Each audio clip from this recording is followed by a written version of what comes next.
মূলত ঈদের দিন এভাবেই মানুষ ঈদ নামাজ শেষে আনন্দ উদযাপন করে। আমরা সেই ধরনের একটি পরিবারকে দেখতে পেলাম। সত্যি আসলে সুন্দর লাগে, আনন্দ লাগে।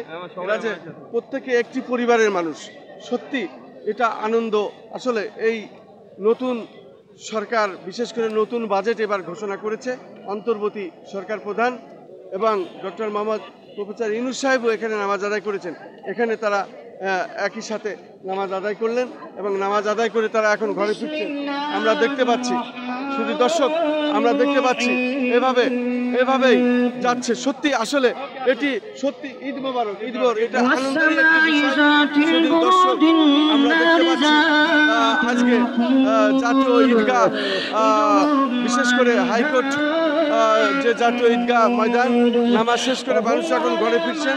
আমরা দেখতে পাচ্ছি মানুষ ধীরে ধীরে তারা নামাজ শেষ করে, দোয়া মোনাজাত শেষ করে ঘরের দিকে ফিরছেন, এবং আর তারা অন্য অন্য জায়গা থেকেও মানুষ এখানে নামাজ আদায় করতে এসেছিলেন এবং তারা ঘরে ফিরবেন, তাদের পশু কুরবানি দিবেন।